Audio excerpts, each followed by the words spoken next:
webinaire qui est finalement le vôtre. Depuis que vous connaissez le contenu et la manière d'opérer. Donc, ravi de prendre contact avec vous. Donc, chère communauté, chère PME, nous sommes avec vous et nous vous encouragerons et serons toujours à votre côté. Donc, remerciement au groupe Tijeli Faban, par les entreprises précisément, et groupe BPI France Equity, BPI France, pour la programmation de ce webinaire qui est devenu, comme je l'ai dit, un rendez-vous digital incontournable depuis quelques années. En moyenne, c'est une dizaine de webinaires par an. Cette année, donc, on est dans le tempo. On a commencé on en a fait déjà quatre, hein, sur l'export, sur la transformation digitale, sur la prévention des difficultés au niveau des entreprises, parce que malheureusement, toutes les entreprises vivent dans la réalité. Et la réalité, parfois, n'est pas facile. Et le dernier, c'était la semaine dernière, le mardi dernier, c'était le risque d'échange, comment activer les bons leviers. Aujourd'hui, nous vous proposons donc un nouveau webinaire, un cinquième, booster votre croissance avec le e-commerce. Un sujet très, très important parce que, comme vous le savez, l'environnement de l'entreprise, d'une manière générale, connaît des changements et des évolutions depuis quelques années. Je ne reviens pas dessus, donc vous êtes au fait de tout. Et donc, finalement, la PME, l'entreprise d'une manière générale, la PME en particulier, elle est constamment en ébullition pour chercher les meilleures solutions, les meilleurs compromis pour pouvoir avancer dans son développement et dans ses projets. Et donc, il faut aussi faire souvent preuve d'imagination, d'audace, parfois au niveau des PME. Il est vrai que depuis quelques années, post-Covid particulièrement, mais pas que, donc, nous sortons d'une bulle inflationniste un peu difficile, avec des hausses de taux, avec des renchérissements des matières premières qui font que l'entreprise n'est pas au repos. À un moment où ces PME sont, quand on dit, mises à rude épreuve, l'une des raisons de la PME, d'une entreprise, c'est d'avoir des revenus. La première chose, le premier prérequis quand on fait un business plan ou on fait un développement d'affaires, quels sont mes revenus et comment les sécuriser. Et le e-commerce s'avère effectivement un levier de croissance majeur pour les entreprises. On parle de l'accès plus large des marchés, de la réduction des coûts, de la personnalisation, de l'expérience client. Nos experts reviendront sur ce sujet beaucoup plus ample détail. Donc, les questions qui peuvent se poser, comment justement les entreprises s'y prennent-elles? Par quoi commencer pour mettre pied? Avec qui travailler finalement pour aller sur le e-commerce? Comment adapter son business model? Parce que nous avons tous un business model et un business relationnel et le transformer pour mieux prendre ce virage digital, le consolider et le garder. C'est le plus important. Vous savez, c'est comme une équipe. Je prends le sport. Quand vous êtes champion, tout le monde veut vous battre. Et quand vous êtes champion, le plus difficile, c'est de rester. C'est exactement la même physionomie. Quid des partenariats aujourd'hui avec les développeurs, les marketplaces? C'est Adil Chafiqi qui nous fait l'immense plaisir d'être parmi nous aujourd'hui, reviendra sur ce sujet. Et comment justement ont évolué ces PME et intégrer l'e-commerce dans leurs activités? C'est très important. Donc, pour en parler aujourd'hui, nous avons l'immense plaisir d'avoir avec nous deux experts, Madame Sylvia Carter, qui est CEO de TwoWeb pour NoToWeb, qui veut tout dire, et Adil Chafiqi, qui est CMO de Marjan Mall, la nouvelle marketplace du groupe Marjan, pour nous éclairer sur ce sujet et donc avancer sur le e-commerce pour voir, au dire de ces experts, comment les entreprises peuvent tirer profit et améliorer leurs revenus et se développer finalement grâce à l'e-commerce. Comme à l'accoutumée, nous réservons à peu près 40 à 45 minutes pour les présentations de Sylvia Carter et Adil Chafiqi. Et puis après, nous ferons le plaisir d'avoir un échange, un débat avec vous. Mais sur ce sujet, alors la semaine dernière, je l'ai dit, je le disais dans le groupe maintenant avant de commencer, nous avons eu pas mal de réactions de l'assistance sur des questions, sur des interrogations, sur des choses comme ça. Donc, j'espère que vous serez aussi des nôtres pour aujourd'hui, pour nous poser toutes vos questions. Nous nous ferons un plaisir et nos experts donc, pour reprendre à vos questions et pour raconter un petit peu leur vécu, leurs expériences de ce qu'ils font. C'est très important. Donc, sans plus tarder, je cède la parole à Sylvia Carter, qui est une experte mondiale. Elle va nous parler de ce sujet, de comment elle accompagne les opérateurs et les entreprises. Donc, Sylvia est je me disais tout à l'heure, c'est une personne mondiale puisqu'elle a vécu dans plusieurs pays. Et ça l'a enrichi. Et Sylvia, merci, un immense plaisir d'être parmi nous aujourd'hui. Vous Bah, êtes c'est moi qui basée à vous Paris. remercie. Oui, Vous êtes normalement, basé je à suis, Paris, mais vous êtes à Casa physiquement mais je pour suis à l'émission. Donc, Casa jusqu'à demain, voilà, oui, donc je disais que effectivement. vous êtes Madame Monde. Merci beaucoup. Je te cède volontiers la parole, Sylvia. Bah, merci, Cara. Je vais partager mon écran. Est-ce que vous voyez mon écran? Oui, oui, Ok, oui. je vais mettre en Je full l'ai. screen. Juste un instant.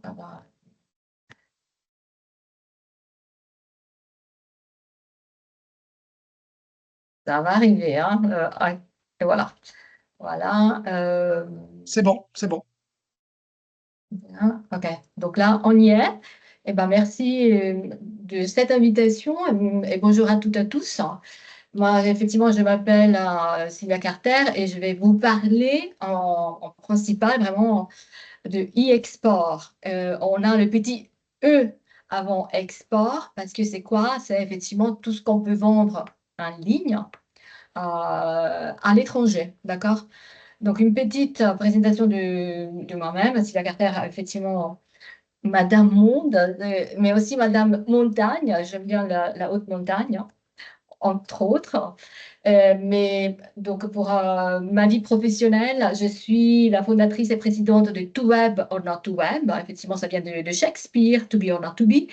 Mais on fait que du web, du digital à 360 degrés, uniquement sur un périmètre international et cross-border, sur trois volets principaux. La vente en ligne transfrontalière, que ce soit avec des sites e-commerce ou des marketplaces internationales. On intervient sur tout ce qui est marketing digital à l'international avec le référencement naturel ou payant multilingue, des campagnes de inbound marketing multilingue et évidemment aussi les social selling, c'est-à-dire l'intégration de boutiques Facebook, Instagram à une activité de vente multicanal. Et le dernier volet, c'est l'activité des services e-export et IA externalisés, c'est-à-dire qu'on devient un petit peu le département marketing digital, e-export, e-commerce, cross-border pour le compte de nos clients. Quelques références. Effectivement, je suis ici aujourd'hui pour un projet de la BERD. J'interviens, j'ai travaillé pour la BERD depuis plusieurs années en tant que team coordinateur et précédemment en tant qu'advisor. Je gère des projets de International Advisory pour les entreprises et les PME marocaines. Et je fais cela, donc, comme je disais, depuis quelques années, mais j'ai deux expertises. La première dans l'export traditionnel, parce que j'ai une carrière de plus de 10 ans dans le développement commercial international, sur des canaux traditionnels de la distribution. Et depuis 2013, donc je suis aussi dans le digital avec ma société ToWeb, on a ToWeb. En termes de formation, je suis diplômée d'HEC Paris, mais également je fais un master en stratégie digitale et web développement. Donc, j'ai appris à coder et c'est quelque chose que j'apprécie beaucoup parce que ça me permet effectivement de voir comment ça marche techniquement le web, mais aussi la tech et dernièrement aussi l'intelligence artificielle, parce que je fais aussi un cours en 2023 au MIT pour apprendre à coder des applications IA. Voilà. Et au-delà de ça, j'ai publié aussi pas mal d'ouvrages sur mon métier, parce que je pense qu'il faudrait un petit peu plus d'experts comme moi qui aident les entreprises à se développer à l'international grâce au digital. Euh, Dans mes ouvrages, dans mes publications, il y en a une seule qui est en français. C'est la première en 2019 publiée avec Erol en France. Et la dernière, en fait, c'est celle-ci à droite Digitally Export, qui est en anglais. Et je vous fais en fait une avant-première parce que je vais intervenir aussi à un autre événement de BPI France à Paris les 10 octobre. C'est quelque chose, c'est une masterclass qui va être en mode hybride, en présentiel et à distance. Et lors de cette occasion, je vais mettre ce bouquin en version électronique, la version e-book. Il va être gratuit pendant quelques jours. Donc, si vous voulez en profiter, c'est ouvert à tout le monde et dans n'importe quel pays, et avec plaisir. Donc là, on va attaquer ma présentation e-export et on va commencer par quelques tendances globales en termes de chiffre d'affaires. C'est vrai, alors que dès que vous essayez de comprendre un petit peu le potentiel de l'e-commerce au niveau global, vous allez tout de suite être un petit peu bouleversé par une avalanche des chiffres époustouflants. Là, déjà, j'en ai pris une seule, hein, c'est les chiffres d'affaires B2C au niveau mondial. En 2023, on était à 6 300 milliards de dollars de chiffre d'affaires et on va atteindre 8 100 milliards de dollars. Donc ça dit, waouh, ah, c'est énorme. Mais au final, en fait, c'est pas du tout ce qu'il faut regarder. Dans le quotidien d'une entreprise qui vend en ligne, c'est pas les chiffres absolus qu'il faut regarder, c'est plutôt des ratios. Et l'indicateur que, selon moi, est le plus pertinent pour une PME, pour une entreprise, etc., c'est celui-ci. En 2023, presque 21% du commerce du détail, donc du B2C, a été fait en ligne au niveau mondial. Donc ça, c'est l'indicateur qu'il faut, et c'est pour vous, hein, qui doit vous parler au quotidien, qui doit vous dire, bon, ça, c'est l'objectif à moyen long terme, mais en sachant que c'est une évolution, un développement continu. En 2026, on sera à 24%. Ça veut dire quoi? Ça veut dire que un quart du chiffre d'affaires de détail, il va être fait en ligne. C'est assez conséquent, hein, c'est énorme. Et ça, c'est un indicateur beaucoup plus parlant, beaucoup plus concret pour votre entreprise. Si vous vendez déjà en ligne, et si vous vendez en plus hors ligne, et ben ça, c'est votre indicateur. Si vous êtes proche de ce 21 ou 24%, ça veut dire que votre performance est déjà très bien. OK? Et alors, une question qui peut paraître un petit peu bête, mais selon vous, quel est le chiffre d'affaires le plus important qu'on fait en ligne? Est-ce que c'est le B2C ou le B2B? Je pose cette question régulièrement et c'est vrai que tout le monde, presque 99% des répondants, ils disent B2C. Eh bien, ce n'est pas la bonne réponse. Le B2B, il fait 5 à 7 fois plus que le B2C. Okay. Donc, ce n'est pas moi qui le dis, hein, c'est vraiment des chiffres, des statistiques officielles. Et le B2C, c'est vrai que c'est le premier réflexe et c'est important. L'un n'empêche l'autre, hein.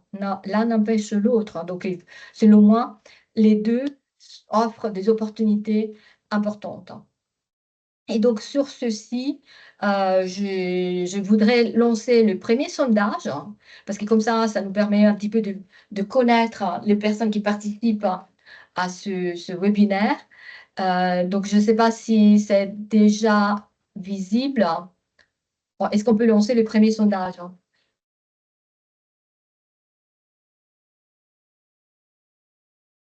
Marc, Marc, Marc Aurèle? Marc, si, ça y est, c'est bon. Je le vois c'est au Oui, le bon? niveau de... sondage est visible. OK. Le sondage, il est visible. Donc, pour le Oui. virage au digital, votre PME est-elle débutante, intermédiaire ou experte? Oui, voilà, Donc, c'est vous très choisissez, mais intéressant. alors vous Ça, prenez c'est le, un... bah, si vous êtes débutant, si vous êtes intermédiaire, vous commencez à répondre, hein, mais c'est de l'anonyme, OK. rassurez-vous. Ouais. Tout à Mais fait, tout à fait. ça donne le tempo, c'est important. On a l'habitude de le faire quand moi je fais beaucoup de formations avec la Banque mondiale.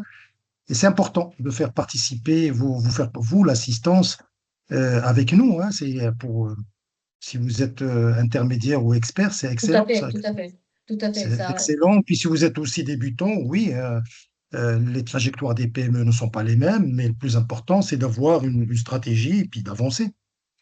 Alors, est-ce qu'il faut, je il vous faut laisse attendre sonder. quelques minutes? Il faut attendre quelques Euh, minutes? on a que 12 qui ont répondu. On attend à peu près qu'on ait à peu près la moitié, une vingtaine. Et Allez-y. Donc, et les résultats, quand même, ils sont affichés oui, oui, tout, ils sont affichés. tout de On a suite. par exemple, pour les experts, sur les experts, on a par exemple, sur les 12 on a 7%. Hein. C'est que la plupart, c'est des experts. C'est que des gens ont pris le pas sur le digital. C'est excellent. Donc, Très bien. OK. C'est qu'on a 14 réponses. Sur 14 il n'y a pas d'intermédiaire. C'est ce que je vois. Hein. Bon, très Non, bien. sur le débutant, pardon, non, non, non, pardon, excusez-moi. Le débutant, c'est, non, non. Le débutant, c'est 13. Pas d'intermédiaire. Et l'expert, c'est un. Sur les 14. C'est que la plupart, c'est des débutants. Voilà. Ah, d'accord, d'accord. C'est OK. c'est complètement l'opposé de ce que je disais. Je m'excuse. Je n'ai pas vu le premier. Eh ben, écoutez, alors, à tous les débutants qui sont là aujourd'hui, j'espère que cette présentation vous sera utile. Là, on va Je serai moins démarrer, débutant. ouais, on va commencer. Je vais vous parler un petit peu vraiment de la stratégie export et pourquoi elle est importante. Merci, Dans Marc. Merci, Marc. C'est bon. dans n'importe quel projet, n'importe quel investissement, vous avez besoin de stratégie. Investir sans avoir de stratégie, ça sert à rien et c'est un gâchis d'argent et de temps. Euh, donc, dans le digital et dans le e-export, pourquoi une stratégie est-elle importante? Eh ben, je vais vous faire un exemple concret et je vais vous parler des deux approches, l'approche passive et l'approche active. L'approche passive, c'est quand vous avez un site en ligne et vous faites vraiment les minimums indispensables pour que le site il soit international, c'est-à-dire que vous allez le traduire en anglais. Mais à part ça, vous ne faites pas rien d'autre, d'accord? Et l'approche active, en revanche, c'est quand vous faites plus de traductions, vous faites vraiment des traductions adaptées par pays, selon les pays que vous ciblez à l'étranger. Vous faites des campagnes d'acquisition, vous faites des campagnes peut-être de référencement payant, etc. Donc, vous avez une approche active avec une stratégie. Ça veut dire quoi? Là, on prend un exemple d'une entreprise qui veut se développer en Allemagne. Et vous voyez, donc ça, c'est un critère d'optimisation digitale pour un site selon une stratégie, donc d'approche active, d'accord? Donc, le domaine de votre site, il peut être plus ou moins optimisé pour l'Allemagne. Donc là, vous voyez, on a 5 possibilités des domaines différents. Le premier, c'est exemple.com/de. Deuxième, c'est exemple.de, etc., etc. Chacun de ces types de domaines peut toucher un nombre de prospects différents. Le nombre de prospects, vous l'avez dans la dernière colonne à droite. On passe des 92 millions à peu près 1000. C'est énorme, hein, la différence, c'est assez époustouflante. Mais pourquoi?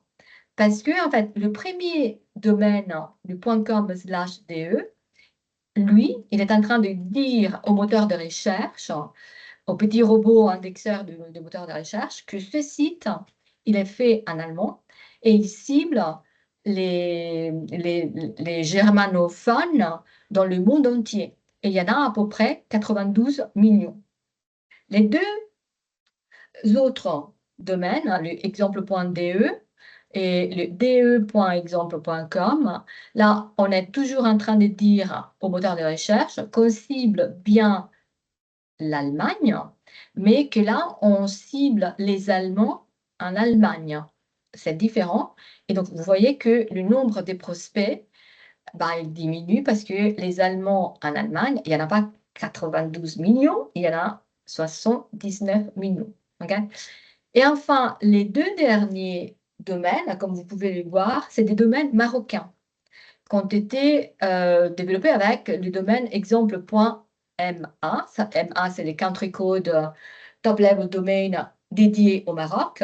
Le point MA, il est en train de dire au moteur de recherche que le site, il cible le Maroc. Et donc, même si vous ajoutez un /de avec les traductions en allemand, le résultat pour les moteurs de recherche, c'est que ce domaine, il cible les Allemands au Maroc. Combien d'Allemands vivent au Maroc? À peu près 1 millier. D'accord? Ça, c'est un exemple qui est très, très fréquent d'une approche passive. Passive, pourquoi? Parce que là, les personnes qui gèrent des sites, des domaines comme ça, ils ne se sont pas vraiment posé la question de comment optimiser le domaine de leur site. Ils ont dit, bon, moi, j'ai déjà un site, je vais le traduire et après, je vais voir ce que ça donne. Et bien, les résultats, ils vont être très décevants parce qu'un site comme ça, en .ma/de, il ne va pas pouvoir toucher les Allemands au dehors du Maroc. Donc, en termes de résultats, il n'y en aura pas du tout. Une autre considération qui concerne cette approche active, ça concerne une variable macroéconomique.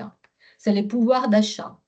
Les pouvoirs d'achat, dès que vous allez cibler cross-border à l'étranger, notamment des pays développés comme dans l'Union européenne, vous allez toucher des pouvoirs d'achat qui sont 4 à 10 fois supérieurs à ce que vous avez ici. Donc, le pouvoir d'achat, c'est quoi? C'est la capacité d'acheter. Hein. Donc, les gens, effectivement, ils achètent beaucoup plus dans l'Union européenne, même en Espagne, dans des pays vraiment tout proches du Maroc. Et cette variable macroéconomique combinée aux habitudes d'achat en ligne, qui sont aussi beaucoup plus élevées qu'au Maroc, bah, ça vous donne une opportunité très intéressante pour vous, parce que vous allez avoir des produits moins chers, qui vous pouvez vendre beaucoup plus cher dans les pays de l'Union européenne où les gens peuvent se permettre de payer plus cher. Et vous allez aussi bénéficier d'achats plus récurrents et plus fréquents parce que c'est des gens qui ont l'habitude d'acheter beaucoup plus souvent en ligne. Alors, sur ceci, on va parler maintenant de comment on vend en ligne en cross-border. Donc, moi, j'ai développé une méthodologie qui s'appelle Tosca. Ce n'est pas l'opéra, c'est un acronyme. TOSCA. Le T, c'est le plus important, le plus stratégique. Hein, c'est target. En anglais, ça veut dire la cible. C'est une cible géographique. Hein. C'est-à-dire de se dire, quand vous faites l'export, en fait, souvent, les entreprises, elles disent, ah oui, on va se développer à l'export, on va en Europe, on va en Asie, on va aux États-Unis. Ça, c'est une approche qui n'est pas optimisée, surtout dans le digital. On ne peut pas dire, oh oui, nous, on va se développer à l'export en Europe. En Europe, il y a combien de pays? Il y en a beaucoup. Chaque pays est différent. Chaque pays a son système commercial, son système juridique, son système logistique, son système de paiement. Donc, le target, la cible géographique, ça veut dire quoi? Ça veut dire identifier les pays prioritaires pour votre activité. Il y a plein d'outils que vous pouvez utiliser gratuitement, mais c'est un exercice fondamental qu'il faut faire au début. Se développer un cross-border avec la vente en ligne dans le monde entier, c'est impossible. Optimiser cette approche active dans le monde entier en même temps, c'est très cher, très complexe, c'est assez infaisable, à moins que, effectivement, vous êtes L'Oréal, Total Energy et compagnie. Mais voilà, autrement, c'est trop difficile, très difficile et surtout très cher. Les autres lettres de cet acronyme TOSCA, c'est Objectif, Segment, Call to Action, Analytics. Alors, c'est pas très différent, encore une fois, d'une méthodologie pour formuler une stratégie dans d'autres domaines, hein. Parce qu'on a toujours besoin d'avoir une cible géographique, on a toujours besoin d'avoir des objectifs clairs, on a toujours besoin de connaître les segments de nos clients, qui sont nos clients, hein. Et on a toujours besoin de clarifier la proposition des valeurs, des offres.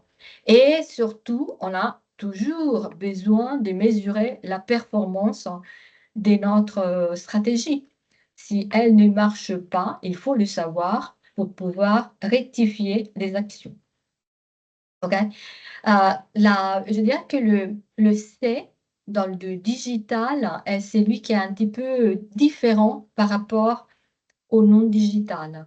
Vos call to action, c'est-à-dire le message de votre proposition de valeur doit être beaucoup plus direct, beaucoup plus clair, immédiat, pour pouvoir transformer et convertir vos prospects en ligne en clients acheteurs. OK? Donc, quels sont les outils pour cette stratégie de SCA? Ben, voilà, là, vous avez la liste, hein. Il faut faire du référencement naturel pour optimiser votre visibilité à l'étranger. Il faut bien sûr traduire, faire des traductions. Il faut trouver une solution logistique pour livrer. Il faut assurer que vous avez les bons systèmes de paiement adaptés. Et il faut aussi avoir des bonnes solutions pour la fiscalité et les mentions obligatoires.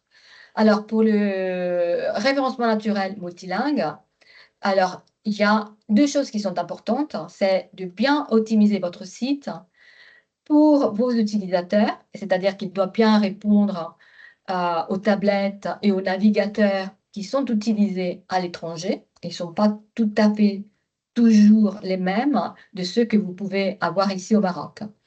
Et la deuxième chose pour laquelle il faut faire ce référencement naturel multilingue, c'est les moteurs de recherche. Si vous voulez vous développer en Allemagne, les Allemands ne vont pas chercher sur google.ma, n'est-ce pas? Ils vont chercher sur google.de. Les robots de google.de, ils ne parlent pas français, ils ne parlent pas arabe, ils parlent allemand. Et donc, si vous adaptez pas, si vous optimisez pas votre site pour les robots de google.de, votre site, il ne va pas être trouvé. OK? Les traductions aussi, c'est quelque chose de fondamental. Une fois que vous avez déterminé et optimisé votre structure des domaines par pays ou par langue, que ce soit avec les points .de, le point .fr, le point .it, etc., ou le point .com, /fr, /de, etc., chaque sous-répertoire ou chaque domaine, il doit être traduit. Mais ça veut dire vraiment traduit, le texte, il doit être traduit, copié-collé sur votre CMS, sur votre WordPress, etc. Je vous montre un cas de ce qu'il ne faut pas faire pour que vous compreniez un petit peu la difficulté des traductions. Alors, je dois arrêter de partager et je vais vous partager maintenant différemment. Euh, alors, c'est ça. Est-ce que vous voyez mon écran? Ah non, ça va pas marcher. Oui, on le voit. L'écran, on le voit. Euh, alors, ça, c'est un site qui vend des maquettes en ligne, mais je pense qu'en fait, je dois refaire le partage parce que j'ai partagé de la mauvaise façon. Alors, je vais partager l'écran complet. Ok, voilà. Je vous mets ça plus grand. Ici, c'est un site qui vend en ligne des maquettes. Ok. Là, vous voyez un sélecteur de langues. C'est évidemment pour vous montrer le même contenu en plusieurs langues. Vous cliquez ici et vous avez du coup la possibilité de voir ce site en plusieurs langues. Et comme je suis italienne, je vais regarder Italie, italien, italien, italien, italien. Voilà, italien. Et il va mettre tous les contenus, toutes les pages parfaitement en italien. Prodotti appena aggiunti, des nouveaux produits. Donc, je prends ce bout de texte, je vais le copier, je vais le copier, et avec une petite manip, je vais regarder dans le code du site. Ça, voilà, c'est la traduction du visuel en HTML. Et je vais faire CTRL F pour chercher le texte que j'ai copié. Et vous voyez là, le résultat, c'est 0. Ce texte en italien, il n'est pas dans le code du site, il n'est pas dans le HTML. Donc le site, en réalité, il n'est pas traduit. Ce système, c'est un widget de Google Translate qui fait des traductions à la volée. C'est-à-dire qu'ils sont des traductions qui ont été faites, qui se font automatiquement sur votre navigateur et pas dans le serveur du site. Donc, les Google, les robots de Google, il ne va pas le voir. Et donc, le référencement naturel de votre site, il ne va pas marcher. C'est totalement inutile et c'est pour ça que j'en parle toujours parce que malheureusement, c'est une technique très utilisée et qui est pas vraiment adaptée, qui n'est pas optimisée du tout pour se développer un cross-border. OK? Alors, je reviens à ma présentation. Alors, on continue la logistique et les fulfillment. Il faut quand même assurer des livraisons rapides. Si vous faites des livraisons à partir du Maroc, même s'il y a des accords, des libre-échanges, ça peut aller vite. Mais je pense que le mieux, c'est d'utiliser des centres de fulfillment. C'est ce qu'on appelle les 3PL. C'est-à-dire que vous allez mettre du stock en consignation près de vos clients. Et après, c'est votre partenaire logisticien fulfillment qui va s'occuper des livraisons. OK? Euh, les paiements à l'étranger, il faut aussi les adapter. Presque chaque pays a des systèmes de paiement en ligne différents de ce qu'on peut retrouver dans un autre pays.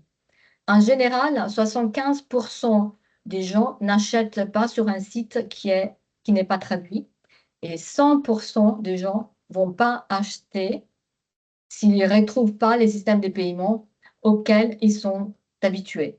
Et sur ce sujet, en fait, je voudrais rebondir sur le fait que, par exemple, il y a une différence très intéressante et avantageuse pour les e-commerçants marocains, parce qu'au Maroc, le système de paiement le plus habituel, c'est le cash on delivery, qui est très risqué pour vous, parce qu'en fait, il faut anticiper la livraison. Et souvent, à la livraison, les clients, ils se rétractent et ils ne payent pas. Donc, la marchandise, elle doit revenir avec un coût net pour les marchands. Euh, Si vous allez vous développer en Europe, personne ne paye en cash on delivery, sauf peut-être quelques pays de l'Europe de l'Est. Tout le monde paye en carte bleue ou par virement ou par n'importe quel autre système, mais toujours à l'avance, toujours à l'avance. Okay?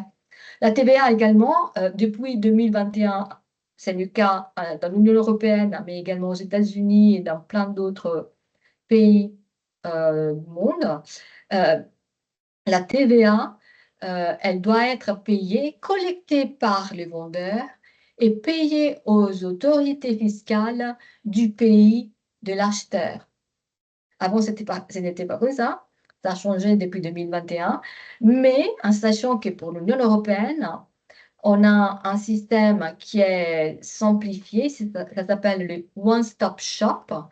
Ça vous permet de vous enregistrer dans un seul pays, mettons l'Espagne ou la France, et via ce site, vous allez pouvoir gérer toutes vos déclarations et tous vos collectes et paiements depuis le même bureau. OK? Et les mentions légales. Les mentions obligatoires, il faut aussi faire très attention parce qu'il faut s'assurer que vous avez tout ce qu'il vous faut. Dans l'Union européenne, on a la fausse idée que chaque pays est identique. C'est faux. En Allemagne, il faut respecter des mentions légales qui sont différentes de celles qu'il faut respecter en France. Donc, c'est un petit peu à étudier. Encore une fois, ce n'est pas trop compliqué parce que on doit le faire une seule fois. Une fois qu'on l'a fait, c'est fait, d'accord? Et là, alors, j'ai terminé la première partie et j'aimerais lancer le deuxième sondage qui concerne un petit peu votre multicanalité, parce que dans la dernière partie de ma présentation, justement, je vais aborder aussi les autres canaux. Et voilà, donc Marc, s'il te plaît, lancer le deuxième sondage. Alors, il a lancé, Marc, le deuxième. Votre chiffre Super. d'affaires est-il généré d'activités 100% physiques, si vous n'avez pas de digital, 100% digital, ou alors un mix? Répondez, répondez donc à ce Kamal, sondage. entre-temps, s'il te plaît, je Oui? j'ai pas compté j'ai pas suivi le timing, hein. Non, c'est J'ai bon, c'est combien de bon, temps? c'est bon. On est dans le. Oui, Non, non, on est dans le. On a encore 5 minutes pour 5 le. minutes, hein? Pour 5, finir. 5, Oui, hein? oui. OK. 5 minutes après le sondage, il n'y a pas de problème. Donc, pour OK. l'instant, on est quasiment on est dans la tendance. On a 13 réponses pour l'instant. Allez-y. Ne soyez pas avares. Allez-y, allez-y. Dites-nous où vous en êtes. Est-ce que vous êtes physique? Vous avez un point de vente, donc des points de vente, si vous êtes dans plusieurs villes. Si vous êtes mix ou si vous êtes que du digital. Donc pour l'instant, on a 15 réponses et sur les 15, j'ai 7 qui sont physiques, 4 qui sont tout digital et 4 qui sont mix pour l'instant. Ouais, très Et bien.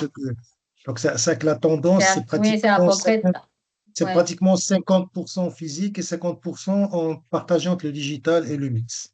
Fait que ouais, ça rejoint un petit peu la réponse de la première question. On est dans une phase de débutant, ouais, débutant volontariste, bien sûr, où les entreprises ont fait le pas de la première ouais. transformation digitale. Et maintenant, c'est la consolidation, c'est l'incubation, c'est ça, c'est en fait ça. Donc, nous sommes à combien?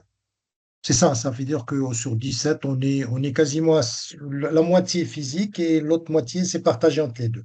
Voilà. OK. Donc, redonnez la parole. Alors moi, ce que je peux dire, c'est que euh, j'espère, hein, que les informations que je vous partage puissent un petit peu vous donner envie, pour les entreprises qui font que du physique, hein, de vous lancer avec la vente en ligne, que ce soit d'abord au Maroc, ou tout de suite à l'étranger, hein, pourquoi pas. Mais voilà, ça, c'est les messages clés de mon côté, c'est la multicanalité.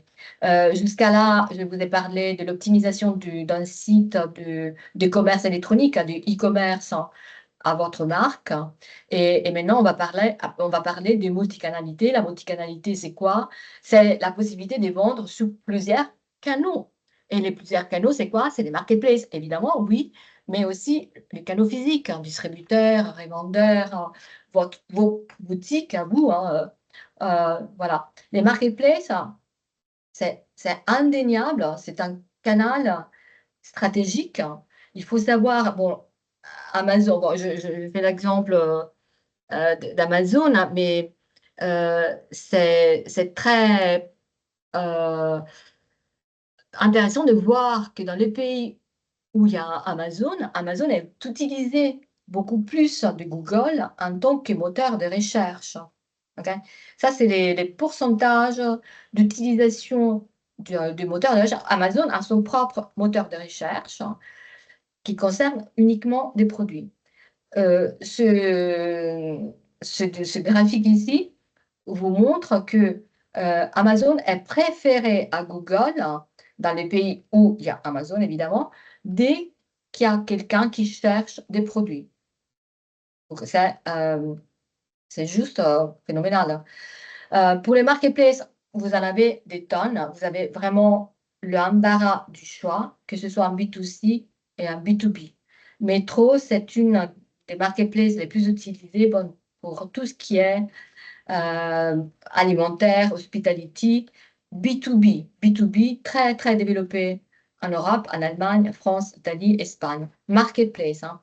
C'est le même site, hein, du revendeur, mais ils ont intégré les fonctionnalités de marketplace.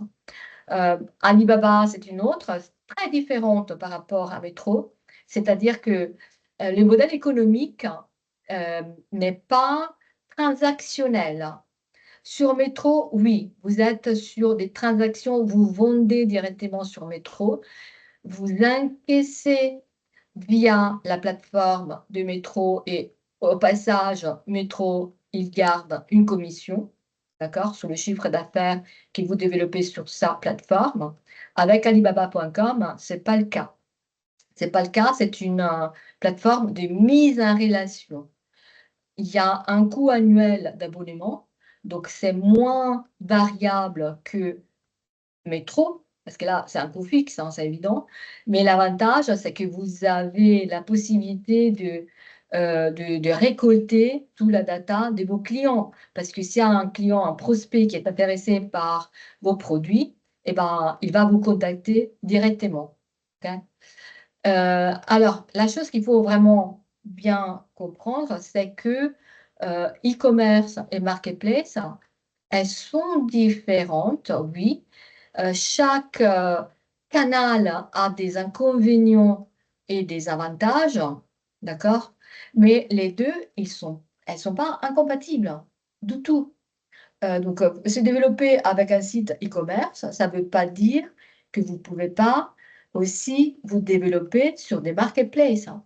Au contraire, encore une fois, c'est la multicanalité qui crée des synergies, qui crée des opportunités, plus d'opportunités pour vous de vendre en ligne et de vendre aussi en physique, parce que votre marque, elle est projetée sur plusieurs canaux, donc elle est beaucoup plus visible.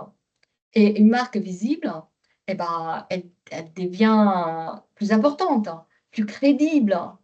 Et donc, les acheteurs, les consommateurs, vos clients, ils sont beaucoup plus motivés à acheter vos produits. Alors, dernière partie sur le e-commerce, cross-border ou alors le e-export, c'est combien ça coûte.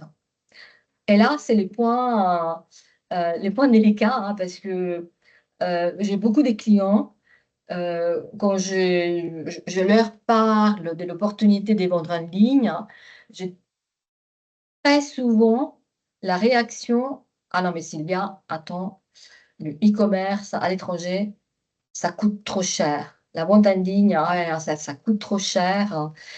Et moi, à chaque fois que j'entendais cette réponse: «Ça coûte trop cher, c'est trop cher, c'est trop cher», à un certain moment, j'ai dit: «Non, j'en ai marre», hein, parce que pour expliquer que c'est pas le cas, j'ai essayé de faire ce tableau.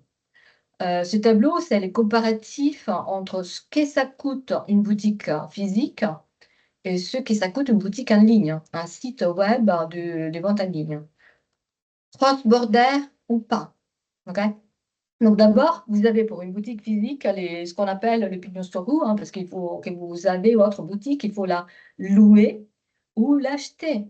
Et là, du coup, vous avez des coûts qui sont très, très chers, très élevés. Ensuite, vous avez des salaires pour vos équipes des ventes, vos vendeurs. Vous devez payer le ménage, d'accord? Donc, tout ça, pour une boutique en ligne, bah, on est sur des montants bien moins élevés, OK? Vous n'avez pas à acheter une boutique, hein, vous n'avez pas de location. Pour stocker vos produits, voilà, c'est pas si, hem, cher et compliqué que les stocks que vous devez avoir dans vos boutiques. Si vous en avez plusieurs en plus, hein, la gestion de ces stocks, voilà, ça peut devenir un petit peu compliqué parce que les produits, ils sont peut-être disponibles sur une boutique, mais pas dans une autre boutique. Donc, c'est parfois des manques à gagner conséquents, alors que avec une boutique en ligne, tout est centralisé. Vos produits, ils sont tous disponibles dans le même entrepôt. Et en termes de gestion aussi, vous n'avez pas besoin de payer des salaires pour une équipe des ventes. Vous avez uniquement le coût d'hébergement, des coûts d'abonnement, peut-être de Shopify, des choses comme ça. Oui, vous avez aussi des coûts de ménage si vous voulez avoir des bureaux propres, mais ce n'est pas au même niveau que faire le ménage dans des boutiques physiques. OK? Donc, résultat, de ces frais différents, en sachant que pour tout ce qui est comptabilité, création d'entreprise, frais de stockage, oui, la comptabilité, j'ai dit, le marketing, les publicités, etc., bah, ça revient, c'est très, très similaire. Donc, là, je n'ai pas mis de différence parce que les coûts, les frais sont vraiment très, très similaires. Et donc, le résultat, c'est que entre la vente physique via des boutiques, hein, et la vente en ligne, eh ben, on est sur à peu près 500% plus cher pour la vente dans les boutiques. Voilà. Encore une fois, ça, c'est une estimation basée sur les coûts d'une boutique à Paris, une boutique pas sur les Champs-Élysées, OK? Mais vous voyez, on parle d'un ratio, on parle d'un pourcentage, OK? Et ces pourcentages, moi, je suis certaine qu'il est très pertinent dans n'importe quelle région du monde, dans n'importe quel pays du monde. Voilà. Et sur ceci, moi, j'ai terminé. Et j'attends les réponses. J'attends les questions tout à l'heure, hein, Merci et je beaucoup. passe la parole à Cam. Merci beaucoup, Sylvia, pour cette brillante présentation, hein, experte. Je suis sûr que nos PME assistance a pris beaucoup de plaisir et surtout d'intérêt pour écouter. Et donc, on va compléter avec les échanges. Je cède la parole à Sir Adil. Merci d'être patient, parce que la présentation était intéressante. Adil, rebonjour. Bonjour, c'est CMO Kamel. de Marjan Mall, un expert, un passionné, un chevronné du groupe Marjan qui n'est pas présenté, leader incontesté, et puis leader et un champion national de tout ce qui peut faire la fierté de notre pays. Et donc, la parole est à toi et je te remercie, Zdehadi. Merci beaucoup, c'est Kamel. Merci, Sylvie. Alors, je vais essayer de partager mon écran, partager ma présentation. Je ne sais pas, est-ce que vous arrivez à voir? Oui, oui, tu peux le faire en plein écran, Zdehadi? Oui, ça C'est va? bon, ça va, c'est Super. excellent, c'est excellent. Alors, bonjour à tous. Ravi d'être parmi vous aujourd'hui dans ce webinaire organisé par Tijari Wafa Bank. Alors, j'ai préparé quelques slides pour vous parler un petit peu de la marketplace Marjan Mall. En complément à ce qu'a présenté Sylvie par rapport aux différentes modalités de l'omnicanalité pour le développement du e-commerce. Trois petits points. Je vais rapidement présenter à ceux qui ne connaissent pas déjà les groupes Margin avec ses différents métiers. Je vais essayer de répondre à la question pourquoi se lancer dans le e-commerce avec une marketplace pour les PME.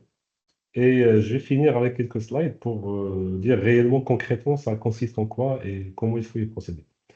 Alors, rapidement, Groupe Marjan, c'est un groupe de distribution moderne, de pionnier de la distribution, avec plus de 171 magasins aujourd'hui au Maroc, dans 40 villes. L'aventure a démarré en 1990 avec le premier hypermarché à Rabat. Aujourd'hui, on est présent dans 40 villes avec différentes typologies de magasins, différents formats, des hypermarchés, des supermarchés et des formats de proximité. Et depuis quelques années maintenant, le groupe a entamé une transformation digitale profonde, à la fois interne, mais aussi en investissant massivement dans le e-commerce. D'abord dans le e-commerce cœur de métier, c'est-à-dire la distribution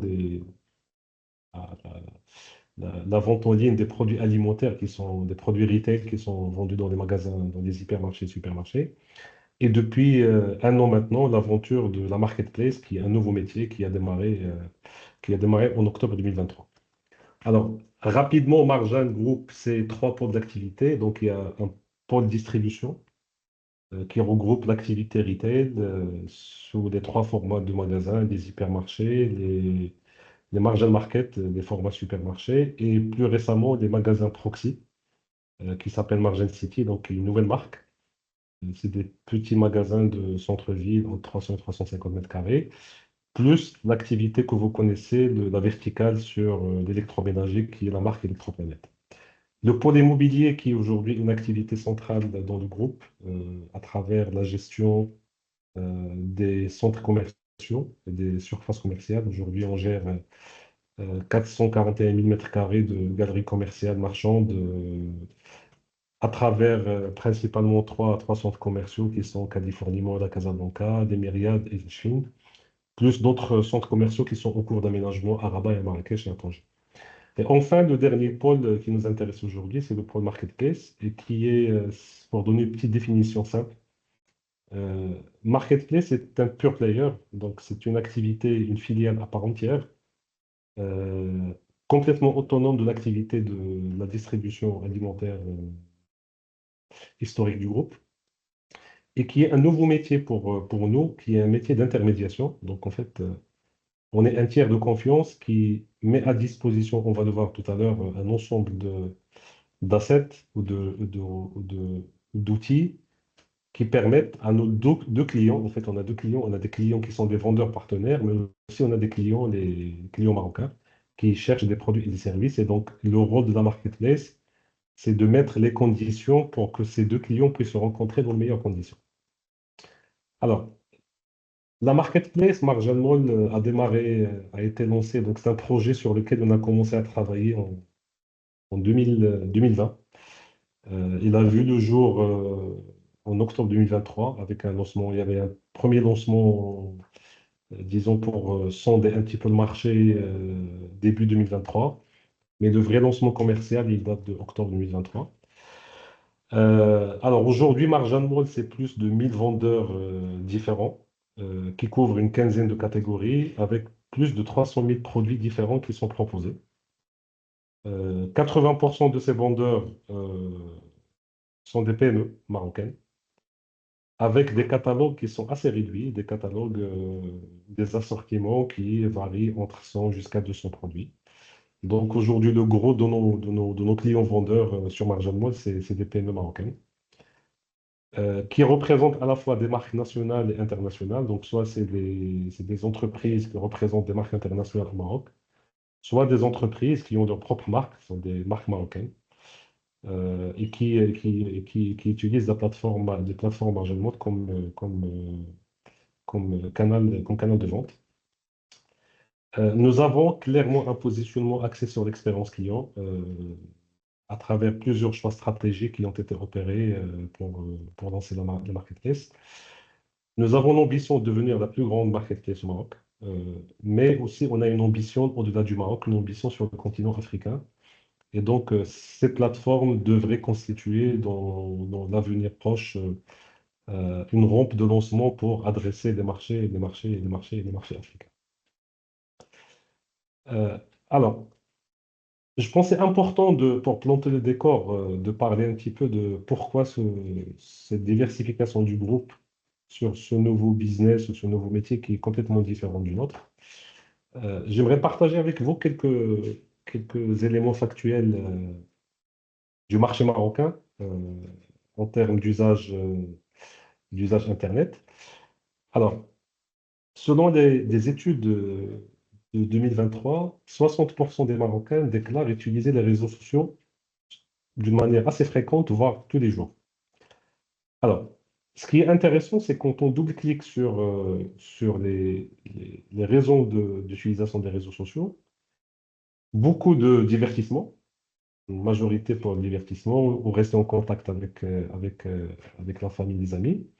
Mais on va trouver rapidement dans le top 10 des raisons d'utilisation, à la 7e position, chercher des produits à acheter. Donc aujourd'hui, comme l'a dit Sylvia tout à l'heure,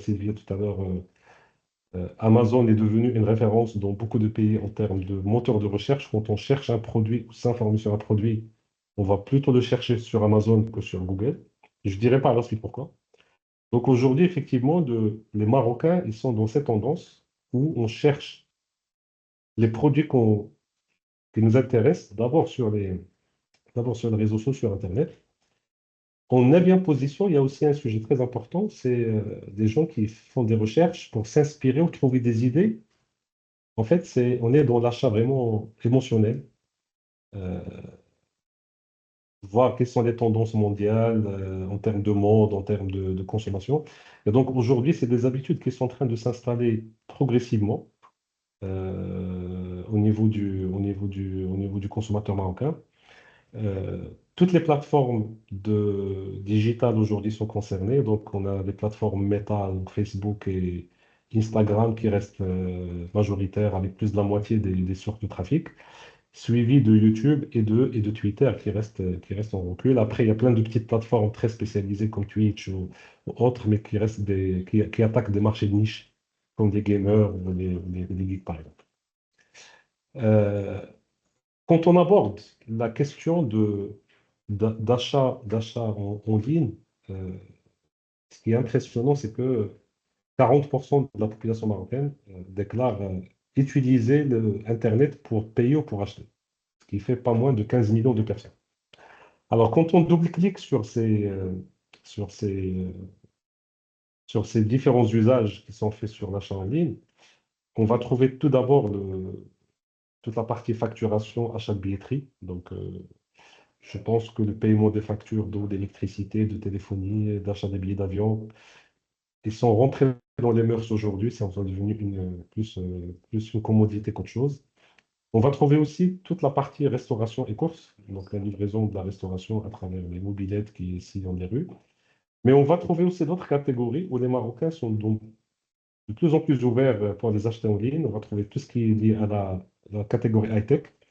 Et dans high-tech, on va trouver la téléphonie, les accessoires, la télé de son, l'informatique, le gaming, le petit électroménager. On fait toutes ces catégories, il est mis sur la bannière high-tech.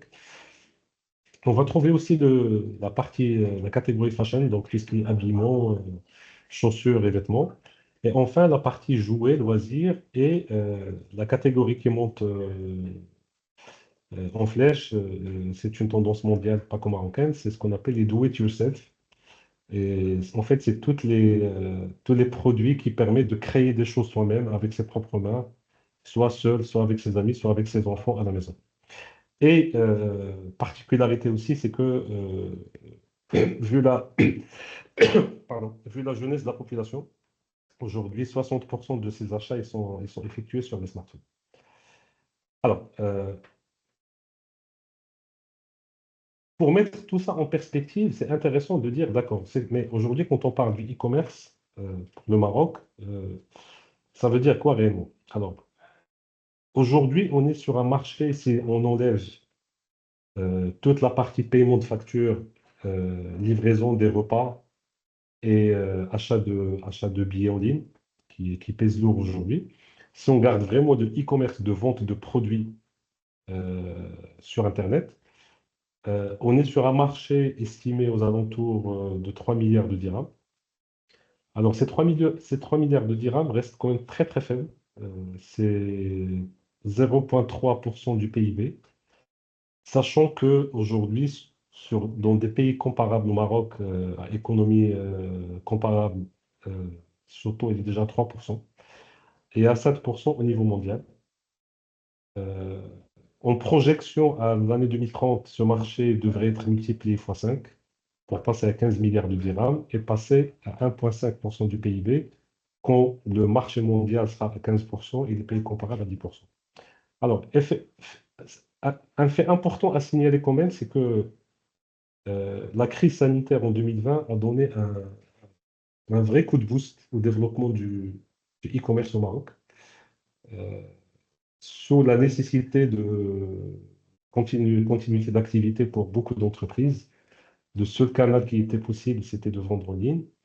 On était sur une trajectoire qui était très intéressante pendant 2020 jusqu'à début 2022, où on était globalement sur une croissance qui aurait dû être à x5, x6, donc on aurait dû être aujourd'hui à 5-6 milliards. Mais on a remarqué qu'il y a un ralentissement qui s'est opéré depuis fin 2023 et début 2024 pour revenir à un rythme un peu plus faible. Ceci dit, par rapport à ce qu'a montré Sylvia tout à l'heure, comme on a un retard à combler, le e-commerce au Maroc, il est encore à ses débuts, à ses balbutiements, avec des possibilités de croissance qui restent quand même assez importantes et qui devraient intéresser tous les opérateurs économiques, tous les opérateurs économiques. Alors, dans cette perspective, à quoi sert une marketplace? Alors, marketplace, c'est très simple. Marketplace, en plus d'être un tiers de confiance qui met en relation les vendeurs et les clients potentiels, il gère aussi la notion de l'agrégation. En fait, on va retrouver cette notion d'agrégation à tous les niveaux et c'est le bien fondé même d'une marketplace. Alors, agrégation, tout d'abord, de l'offre. Aujourd'hui, Marjane qui a démarré il y a un peu moins d'un an, avec un peu moins de 100 000 produits proposés. Aujourd'hui, il dépasse 300 000, donc fois 3 en termes d'offres. On couvre une quinzaine de catégories et donc c'est vraiment l'agrégation du tout sous le même toit. Euh, c'est la force d'Amazon, euh, pour ne pas le citer avec le A jusqu'à Z, c'est-à-dire tout ce dont tu as besoin en tant que client, tu vas le trouver dans le même endroit. C'est pas la peine de perdre de temps à aller chercher ailleurs. Donc, ça, je pense que c'est un point très important pour le développement du e-commerce. L'agrégation des flux clients. euh, Aujourd'hui, j'ai vu dans le sondage tout à l'heure qu'il y a à peu près 25% des participants au webinaire qui sont full digital, c'est-à-dire ils vendent uniquement en ligne, c'est-à-dire ils ont une expérience assez poussée. Euh, je pense qu'ils reconnaissent toutes les difficultés aujourd'hui sur un marché où l'achat de trafic et drainer du trafic qualifié qui convertit à l'achat, il devient de plus en plus compliqué, de plus en plus cher. La force de frappe du marketplace, c'est qu'il est aussi capable d'investir massivement dans le marketing pour pouvoir drainer ce flux et ramener du trafic sur les vitrines des différents vendeurs. Et enfin, le dernier point, l'avant-dernier point, c'est les flux logistiques.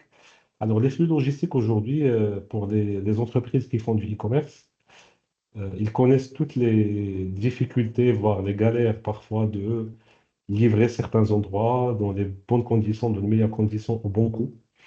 Euh, une livraison dernier kilomètre aujourd'hui, dans une grande ville, c'est une vingtaine de dirhams, entre 20 et 25 dirhams, et ça peut aller jusqu'à 40, 50 dirhams quand on sort des grandes villes.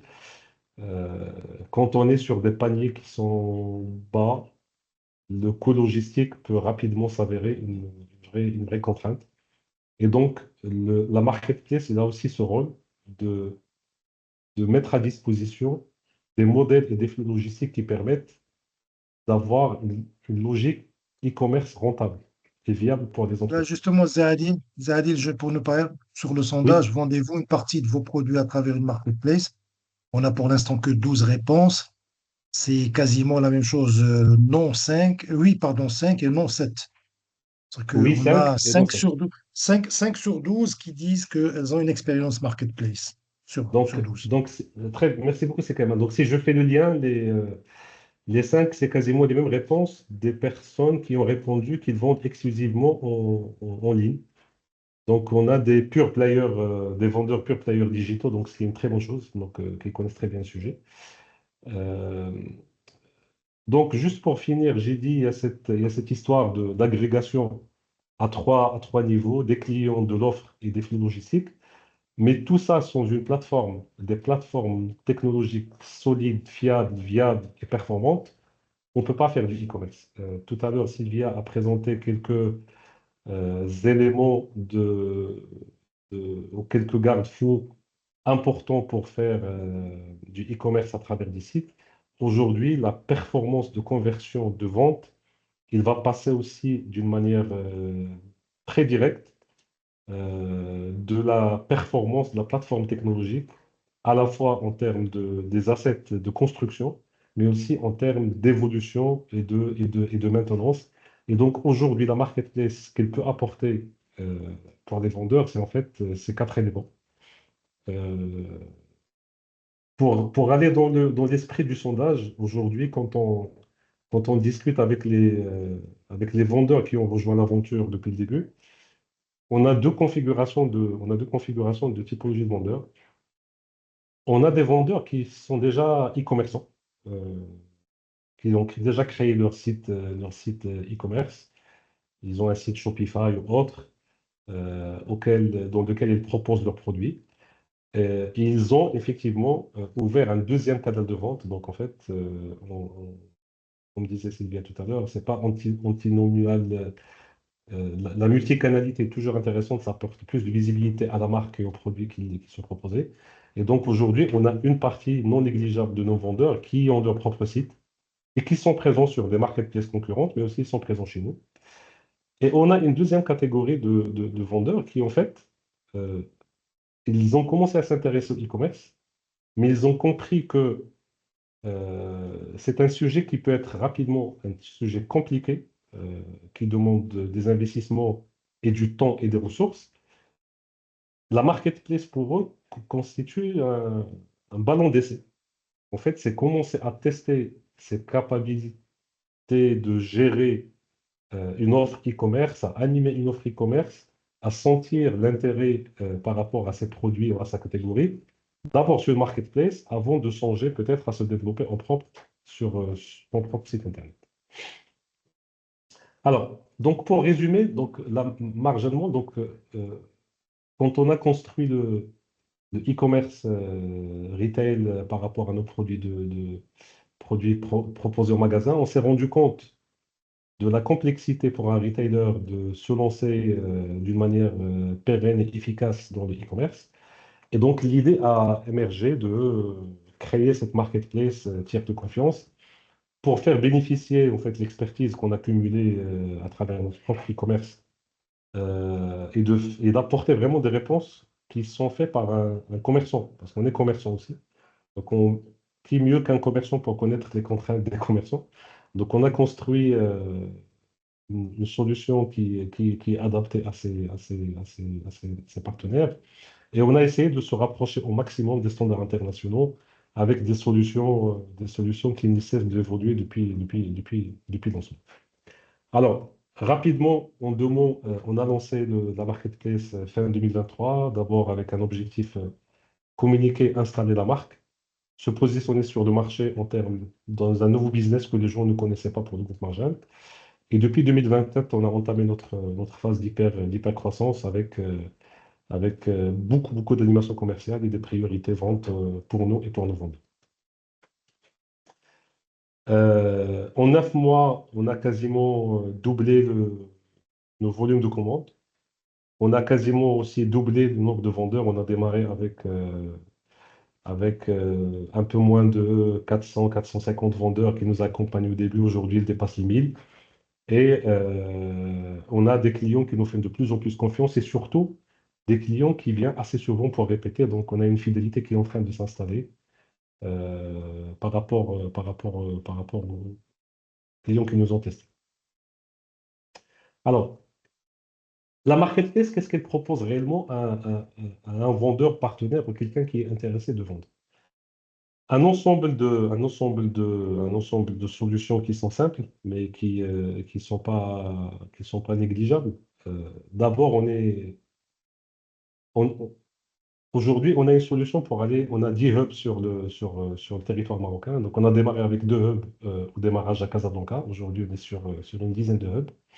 On s'est rapproché de l'ensemble des vendeurs dans l'ensemble des régions pour pouvoir collecter les produits dans les meilleures conditions, dans les meilleurs délais.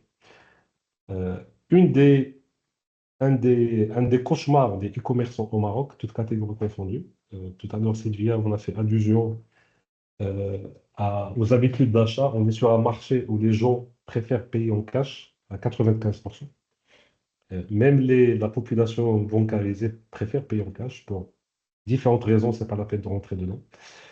Euh, mais aujourd'hui, la réalité, c'est que qui dit paiement en cash dit très peu, voire pas d'engagement du client vis-à-vis par rapport à cette commande.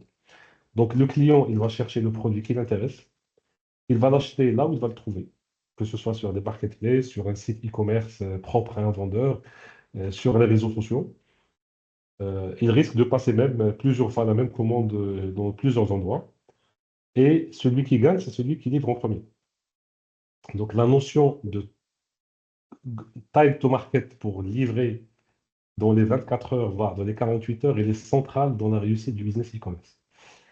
Euh, Sinon, on va tomber rapidement dans le cauchemar qui est les échecs de livraison. Et les échecs de livraison, aujourd'hui, globalement, on estime que sur le marché e-commerce au Maroc, ça concerne 20 à 25% des commandes, c'est-à-dire une commande sur quatre finit par ne pas être livrée, alors qu'elle a généré énormément de coûts, notamment des coûts logistiques non négligeables derrière.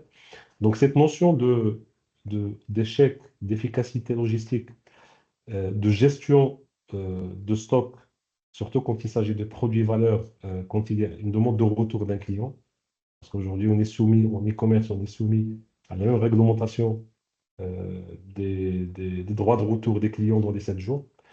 Donc, tout cela, aujourd'hui, on a mis en place un ensemble de processus qui permettent de garantir une efficacité qui est proche des standards internationaux. Euh, les vendeurs aussi, on met à leur disposition une seller zone dans laquelle il peut gérer son business e-commerce en toute autonomie. Définir ses assortiments, définir ses stocks, ses prix, avoir la visibilité en temps réel sur son stock s'il l'a mis en consignation chez nous, ce qu'on appelle le fulfillment. Avoir la visibilité sur les statuts de commande, la visibilité sur l'évolution des stocks, la visibilité sur les virements, les paiements. Donc tout ça aujourd'hui, il est accessible sur une plateforme dédiée aux vendeurs, accessible et sécurisé avec mot de passe.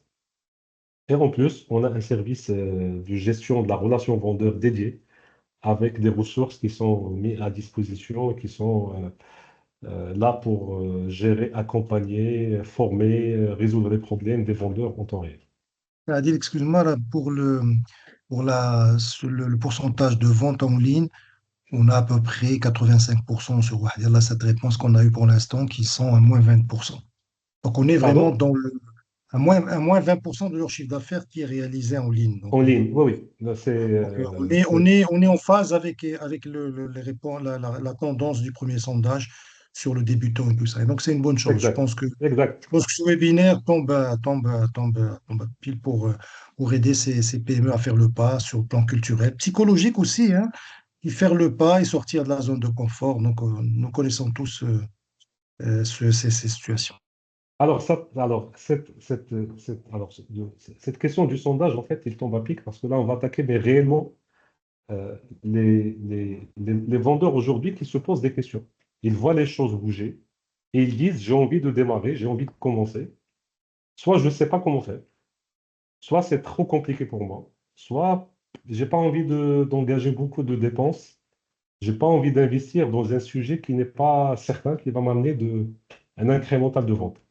Alors aujourd'hui, nous, la marketplace, justement, il est fait pour ça. C'est que il y a quasiment zéro investissement du vendeur, de la part du vendeur, pour rejoindre, pour pouvoir vendre et proposer ses produits sur la marketplace. Alors réellement, qu'est-ce qu'on propose? On propose d'abord, et je pense un point le plus important, un des points les plus importants, c'est qu'on est un canal de vente supplémentaire. Aujourd'hui, certaines catégories, de plus en plus, ils deviennent des catégories faites pour être vendues en ligne. On parle beaucoup du marché de la beauté, par exemple, les produits de beauté. Les produits de beauté aujourd'hui, la performance des ventes en ligne, que ce soit dans les marketplaces au Maroc ou dans les sites e-commerce de chacun des vendeurs, est aujourd'hui exceptionnel. Donc aujourd'hui, il y a des habitudes qui sont en train de se développer. Les Marocains cherchent d'abord le produit sur les réseaux sociaux, sur Internet. Être présent en ligne dans une marketplace, c'est une chance supplémentaire de pouvoir être beaucoup plus proche des prospects pour pouvoir vendre. Donc ça, c'est la première. Il est profitable. Pourquoi il est profitable? C'est une solution profitable parce qu'il demande zéro investissement. Aujourd'hui, la création d'un catalogue, je vais vous montrer tout à l'heure le processus, comment il se passe réellement. Aujourd'hui, être présent et tester, commencer à tester et expérimenter la vente en ligne, ne coûte quasiment rien. Troisième point important, tout ça dans un environnement bien régulé. Alors, j'insiste sur cette partie-là parce que euh, Le groupe que nous représentons, qui est le groupe Marjan, aujourd'hui, ne peut pas se permettre euh, de ne pas être mieux disant sur les aspects réglementaires et les aspects régulatoires. Je m'explique. Aujourd'hui, sur notre plateforme, nous ne pouvons pas avoir un vendeur non officiel d'une marque ou un vendeur qui n'a pas d'ICE, par exemple. On ne sait pas facturer quelqu'un qui n'a pas d'ICE. Et ça, c'est une donne qui peut changer par rapport à d'autres marketplaces ou d'autres players du digital au Maroc. Aujourd'hui, nous, quand une marque elle est présente ou un vendeur il est présent chez nous, il a la certitude que sa marque elle est protégée. Il n'y a pas de concurrence déloyale à l'intérieur de la plateforme. Il ne pourra pas trouver des gens qui peuvent venir lui casser son marché ou venir proposer des produits que lui représente officiellement. Donc ça, c'est une garantie que nous garantissons, ce qui apporte une touche supplémentaire à la présence digitale qui, au-delà d'être un canal de vente, c'est aussi un canal de valorisation de la marque et de ses produits. Parce qu'aujourd'hui, quand on se positionne comme une marketplace marocaine tiers de confiance, les tiers de confiance aussi portent fortement cette volonté de valoriser et de présenter un environnement le plus sain possible pour que les entreprises, les PME marocaines puissent développer leur vente.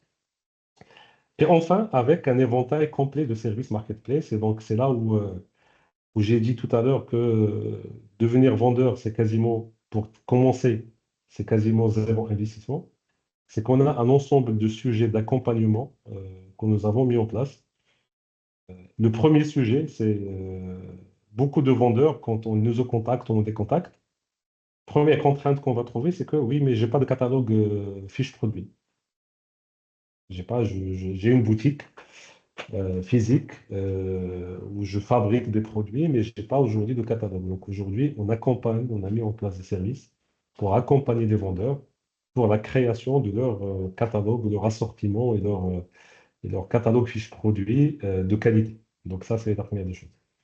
Deuxième, on les accompagne aussi parce que les éléments qui sont préparés et mis à disposition dans le cadre de la seller permet aux vendeurs euh, de devenir ce qu'on appelle data-driven. Data-driven, ça veut dire la data sur l'activité commerciale en temps réel permet de commencer une transformation profonde de la manière de prendre des décisions business en se basant sur la data et sur des choses factuelles et non pas sur le net. Adil, on Enfin, doit passer, pardon, on doit passer pardon. l'échange. Donc, on a encore 3 minutes, ça te va? Trois Alors, trois minutes minutes. pour Ok, passer à d'accord. l'échange. Donc, je vais aller à. Alors, avant de finir, donc, je prends une minute rapidement des conseils pour les débutants qui veulent démarrer en e-commerce. Donc, il y a deux, je pense, deux garde-fous importants. Il y a des garde-fous des bonnes pratiques commerciales et des bonnes pratiques opérationnelles. Euh, la première, c'est le bon choix de l'assortiment des produits à proposer.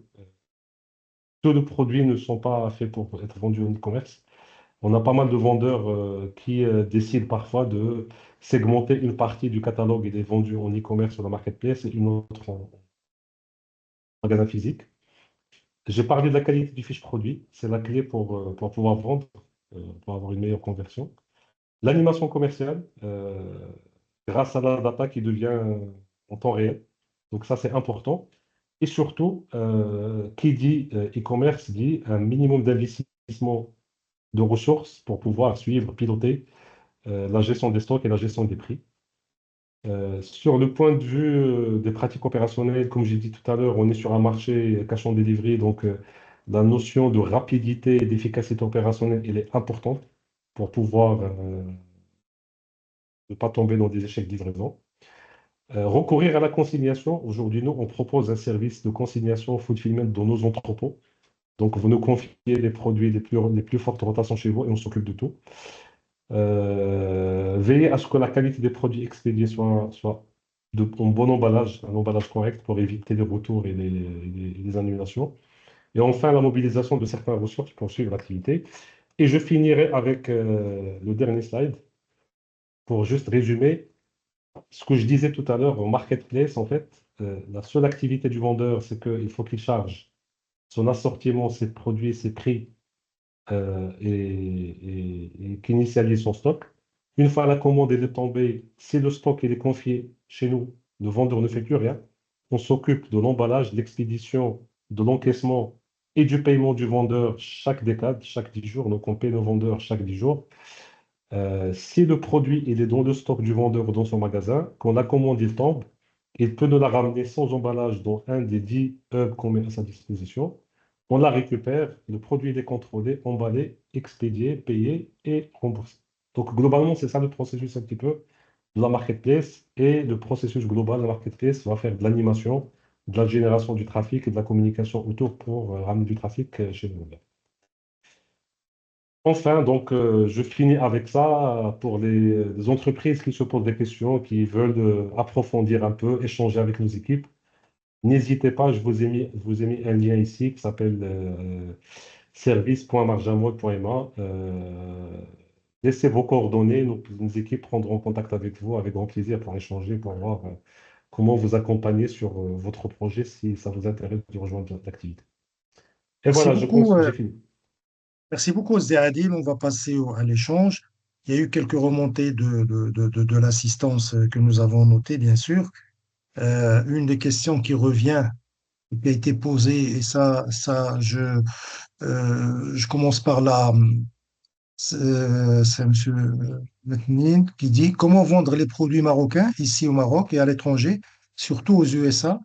J'ai une boutique en ligne sur Shopify et tous mes clients sont aux USA, mais la livraison est chère et donc ça m'oblige à vendre plus cher. Ça veut dire que ce client, ben, cette PME, pardon, dit qu'elle répercute finalement le prix et ça la rend un peu moins compétitive. Donc, comment faire? Et puis, une autre question, je regroupe les deux, ça c'est pour toi, Sylvia, la première. Et la deuxième question qui a été posée, pardon, quelle taxe prévoir quand on fait des ventes en ligne à l'étranger? Y a-t-il des frais bancaires qui s'appliquent pour les paiements en ligne à l'étranger?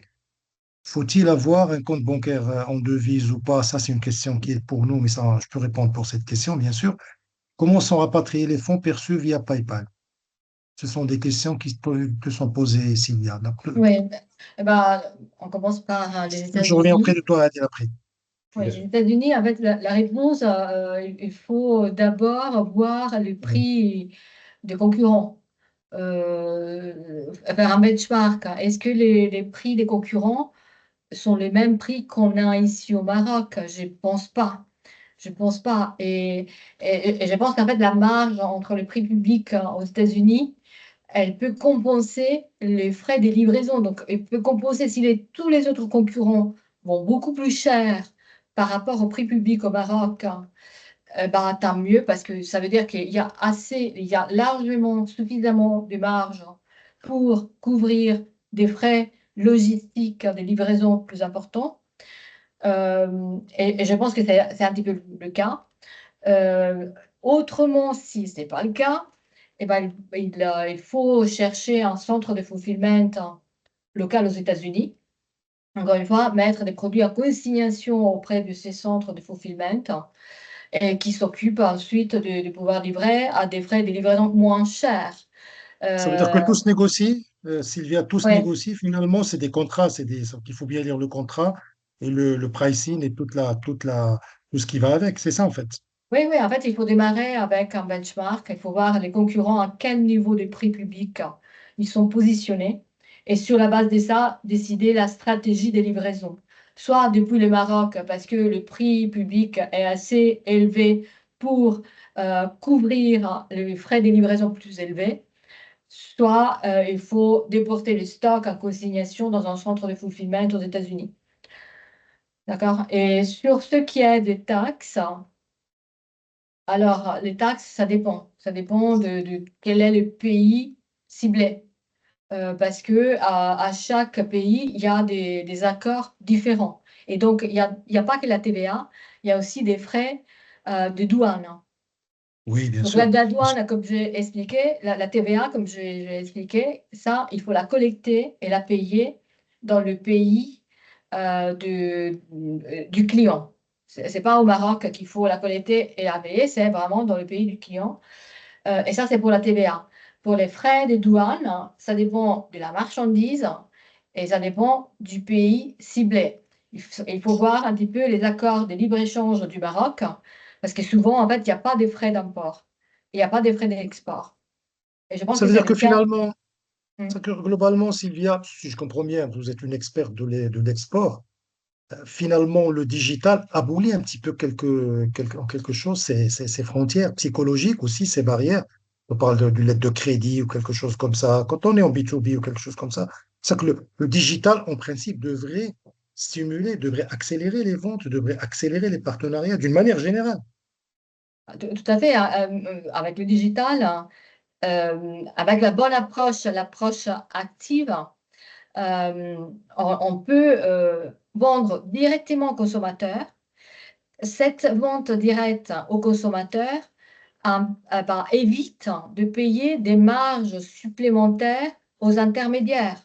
Donc, la rentabilité d'une vente en ligne directe au consommateur est 10 fois supérieure, même parfois 50 fois supérieure, si on fait de la vente via des distributeurs, importateurs, revendeurs, hein, etc., etc. Et c'est un petit peu la stratégie qu'il faut regarder, la stratégie avec une approche active pour aller chercher des prospects et des clients. Si on ne fait pas ça, effectivement, oui, on a des marges supérieures, hein, mais on ne fait pas des ventes, hein. Voilà. C'est clair. Il y a une question qui a été posée, ça c'est par Madame Boussaïd. Quels sont les indicateurs de pertinence clés à surveiller pour évaluer le succès d'une stratégie e-export? C'est quoi? C'est le taux de pénétration? C'est la Non, volumétrie? C'est écoutez, il y a toujours des indicateurs vanity, comme par exemple le taux des clics, hein, le trafic. Mais en réalité, l'indicateur clé, c'est la transformation. Combien de ventes on fait? Le chiffre d'affaires, hein. Ça, c'est vraiment des indicateurs qui sont très concrets et on suit ces indicateurs pour la vente hors ligne, n'est-ce pas? Eh ben, il faut les oui. suivre aussi pour la vente en ligne. Et dans ce qui se passe, parce que tu as parlé tout à l'heure, Sylvia, de l'intelligence artificielle, qui est en train de nous bouleverser un petit peu la donne. Est-ce qu'elle aura des répercussions sur ce métier du commerce? Est-ce qu'elle va le booster? Ça, c'est une question. Et puis, finalement, de ton retour d'expérience, quel est le profil type d'une entreprise qui réussit dans l'e-commerce? Est-ce que, parce que quand je m'adapte, quand je suis en mode projet, parce qu'une entreprise est toujours en mode projet, vous êtes en activité courante en mode projet, euh, je dois avoir des process qui tournent, de l'orga qui tourne, de l'IT, de la data. Adil l'a dit tout à l'heure, une culture data, des choses, des SLA d'abord en physique, que tout se passe bien et l'e-commerce viendra en plus. C'est-à-dire que ça me propulsera finalement, ça m'incitera à améliorer ma performance, à sortir de ma zone de confort pour mieux travailler finalement sur mes process. Alors, donc pour répondre à la première question concernant l'intelligence artificielle, il y a deux niveaux d'intelligence artificielle. Il y a l'IA vraiment spécifique à l'entreprise, hein, qui veut développer des applications in-house, vraiment dédiées, personnalisées à son activité. Donc, et ça requiert un volume de data et une qualité des data très important, en plus d'un développement sur mesure aussi euh, très important en termes d'investissement. Donc ça, c'est une IA sophistiquée qui n'est pas vraiment à la portée abordable financièrement pour les PME. Parce qu'ils D'accord? n'ont pas vraiment la data en termes de qualité, en termes de quantité, et ils n'ont probablement pas les ressources budgétaires pour faire du développement sur mesure. Au-delà de ça, il y a aussi les autres applications d'IA générative.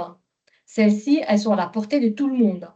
L'IA générative, elle aide à faire le travail d'optimisation des fiches produits qu'Adil a mentionné tout à l'heure Adil, pour les tu as le marketplaces, senti. hein, pour les sites web, n'importe lequel. Mais il faut l'utiliser avec intelligence, hein. D'accord. L'intelligence artificielle tout seule, elle n'est pas intelligente. Elle a toujours besoin d'intelligence humaine. Les moteurs de C'est très recherche, moi je vous parle de la géographie hors Maroc, désolé, hein, mais au niveau international, les moteurs de recherche, Google, Bing et autres, ils sont capables de détecter les contenus générés par l'IA à 100%. Et ils le pénalisent. Donc, si on n'a pas le réflexe d'ajouter la touche humaine au contenu généré par l'IA, eh ben, tout ce contenu généré à 100% par l'IA, il va être pénalisé. Donc, attention. Et, et pour l'autre question par rapport au profil idéal de l'entreprise qui réussit à vendre en ligne, eh ben, ça, c'est mon constat, hein. C'est l'entrepreneur, c'est l'entreprise qui va jusqu'au bout de sa décision, de sa stratégie, et qui se donne les moyens d'investir sur la multicanalité, sur l'optimisation. C'est l'entreprise qui se donne vraiment les moyens d'optimiser cette approche active et multicanale, que ce soit Merci au beaucoup. Maroc, que ce soit au Maroc et à l'international. Merci beaucoup, Sylvia, pour ces réponses. Je reviens sur une réponse d'un intervenant qui dit, est-ce qu'on doit avoir un compte en devise?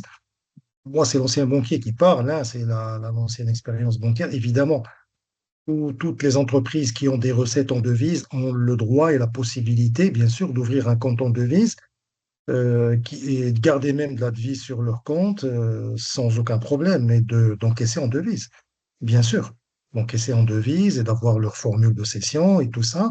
Et c'est une bonne chose. Et la stratégie nationale que nous avons aussi au Maroc et un peu partout, mais chez nous, c'est d'incentiver et d'aider les entreprises à être des exportateurs, notamment les primo-exportateurs, ceux qui n'ont jamais été et qui ont les compétences pour aller sur l'export. Mais bien sûr, évidemment, vous avez la possibilité et je vous conseille vivement d'aller le faire parce que comme ça, il faut qu'il y ait toujours un t égale zéro, même si je suis en négation avec les historiens, parce que les historiens, il y a toujours une histoire, donc il n'y a pas t égale zéro. Je reviens auprès de vous, Zdé Adil, sur une question qui a été posée sur M. Reda Moukrit qui dit comment Marjan intègre le inbound marketing au sein de sa plateforme. Ça, c'est la première question. Puis il y a une question à Adil qui revient. Finalement, quel est le profil des entreprises qui réussissent chez vous au niveau de la plateforme et quel est le conseil que vous leur donnez? Moi, je suis une entreprise aujourd'hui qui lorgne sur ça. Qu'est-ce qu'il faut que je fasse? Qu'est-ce qu'il faut surtout que je ne fasse pas? Merci beaucoup, Zdé Adil. Très bien. Alors, je vais commencer par la dernière question. Les entreprises qui réussissent. Alors, je vais faire une réponse un peu bateau, mais c'est Bien sûr. mais c'est la réalité. C'est la réalité. C'est les entreprises qui y croient et qui s'investissent dans le développement du business. Je pense qu'il y a pas de miracle. On a eu affaire à quelques entrepreneurs où on croit créer un site vitrine, c'est bon, le travail va se faire tout seul. C'est loin d'être vrai. Je pense le digital, c'est un canal qui a ses particularités, spécificités comme tous les canaux. Il y en a des petits. Aujourd'hui, on a des vendeurs qui sont exclusivement chez nous, marketplace. Ils ne font pas autre chose. Et qui font un très beau chiffre d'affaires avec nous. On a d'autres qui ont une activité qui est prospère dans le physique, mais qui sont très petits chez nous parce qu'ils ne mettent pas les moyens suffisamment pour pouvoir s'investir dans l'e-commerce. Donc, pour moi, ma réponse est très simple. Le e-commerce, c'est la chance d'avoir. euh, je pense qu'Olivier a dit quelque chose de très pertinent tout à l'heure sur la typologie des entreprises. Euh, Certains PME, quand on commence à discuter avec eux, on se rend compte par exemple qu'aujourd'hui, ils ne sont pas outillés avec des moyens, des outils modernes. Ils n'ont pas de CRM, ils n'ont pas la base de données, il est encore géré, la base de données client, il est encore géré sur un fichier Excel qui n'est pas très bien, qui n'est pas propre. La présence dans l'e-commerce, que ce soit sur un site propre ou sur une marketplace, pousse les entreprises à monter en compétence sur certains sujets qui sont importants. Et comme je dis que des entreprises, des organisations deviennent data-centriques, la data, elle est omniprésente. Il faut être outillé pour pouvoir la capturer, la traiter et l'utiliser pour la prise de décision. Donc pour moi, c'est ça la clé. C'est des Très clair. entreprises qui mettent la chance de leur côté en utilisant de la data et en s'investissant dans l'activité. Il n'y a pas de raison qu'ils ne réussissent pas. Il faut avoir une culture data, culture CRM, une culture data déjà de façon intrinsèque dans une entreprise. Parce qu'un expert, quand il vient quand il faut qu'il trouve quand même des choses au niveau de pour faire une conduite de projet, une conduite de chantier, commencer par quelque chose qui existe déjà. Écoute, ça dépend. Les grands groupes, les grandes entreprises aujourd'hui, ils sont bien outillés, ils sont bien outillés à gérer. Alors, euh, on a par exemple des vendeurs aujourd'hui qui ont démarré d'ouvrir un magasin physique. Ils ont fait le choix d'expérimenter une sorte de proof of concept dans le digital. Expérimenter leurs offres, leurs produits, leurs créations, d'abord dans l'e-commerce avant d'aller vers le physique. Ils se D'accord. sont donné les moyens, ils ont créé un site sur Shopify ou autre plateforme. Aujourd'hui, nous, on a développé des connecteurs, des API qui permettent de s'intégrer directement à leur site. Ça veut dire aujourd'hui, il peut être multicanal aujourd'hui avec des outils qui sont très simples et qui sont accessibles, parfois des outils qui sont libres de tout droit. On n'a pas besoin d'investir dans un CRM qui coûte très cher ou dans un ERP qui coûte très cher. On peut aujourd'hui, à travers des plateformes qui sont simples, gérer son activité en multicanal sur différents Justement, canaux de vente. justement, hein, Saadil, excuse-moi de t'interrompre. Ce coût au niveau de la PME, il est important. À chaque fois, c'est un frein parfois psychologique. Si Jalal Bounouar, qui est mon ami que je connais très bien, il dit face à l'émergence de l'IA, est-ce que la PME doit investir dans les logiciels robustes coûteux pour renforcer la sécurité informatique d'une part et booster son chiffre d'affaires via le e-commerce d'autre part? Il y a toujours dans une PME, il y a toujours, oui, projet, développement versus quel coût. Aujourd'hui, il y a des solutions grand public, il y a des solutions des clouds, il y a des choses pour les entreprises qui peuvent, Oui, peut-être qui ne oui, sont pas tellement aujourd'hui, dédiées, mais qui peuvent faire l'affaire sur certaines choses. oui, je pense que la big data, l'évolution de ces dernières années fait que on n'a plus besoin d'investir sur infrastructure, sur site, pour avoir les meilleures règles de sécurité de ces plateformes. Aujourd'hui, que ce soit sur des solutions cloud à l'international ou sur des solutions de cloud national, souverain marocain, aujourd'hui, on a des solutions qui sont très accessibles pour les paiements et qui permettent justement, au lieu d'investir massivement, de monter en charge progressivement avec l'évolution de l'activité. On n'a pas besoin de trop dépenser, ça peut coûter, moi je connais des petites entreprises qui payent des dizaines de dollars par jour, par mois, voire Ça veut maximum dire des que, centaines de dollars par mois. Et ils montent, plus leur activité augmente, plus le trafic augmente, plus ils peuvent augmenter la capacité ça veut dire en que temps je réel, en ramène quasi temps réel. Exact. ce que je Ouais. suis dit, SDRL, ça veut dire qu'il faut ramener tout ça à une taille réelle humaine. C'est-à-dire que si j'ai un grand chantier, un grand projet, je le saucissonne et je commence petit à petit. Et puis, comme tu Ah non, dis, mais quand l'opportunité s'impose, vient, eh ben, je vais dans, augmenter dans- mes investissements. C'est ça, Sylvia, aussi. dans- Ce que Ouais. tu voulais dire? En fait, c'est non pour en fait pour faire un petit peu de voilà de la promotion pour la Baird, hein. Parce que c'est vrai que c'est s'équiper de ces outils technologiques, c'est un investissement.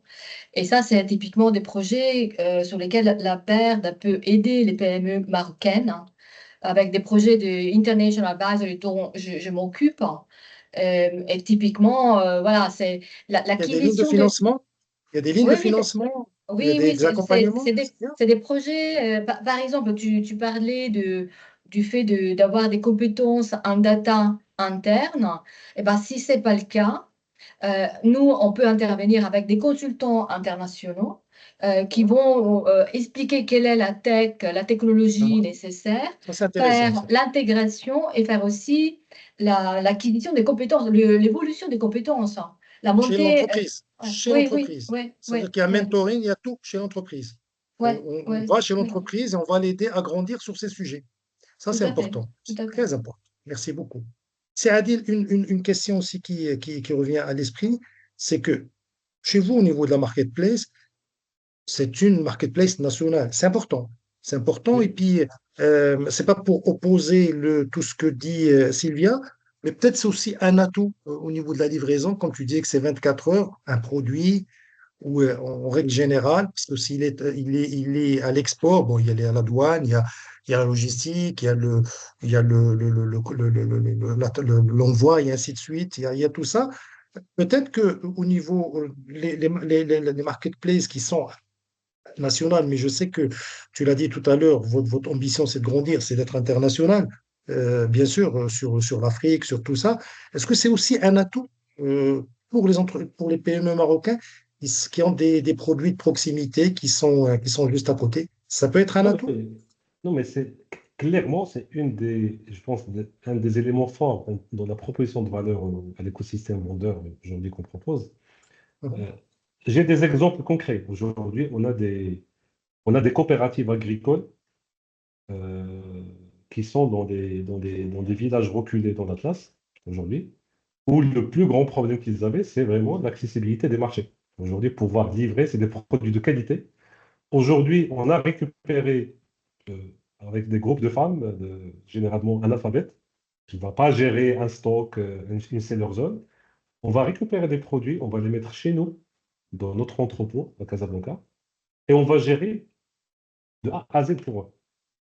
Avec la C'est excellent. capacité, parce que je pense, Sylvia a parlé beaucoup à l'export de l'importance du fulfillment ou du 3PL, qui est très important. En fait, les modèles logistiques, ils sont centraux dans l'e-commerce. Aujourd'hui, quand on a des produits chez nous dans le stock, Casablanca, une commande, elle peut être livrée le jour même dans les grandes villes.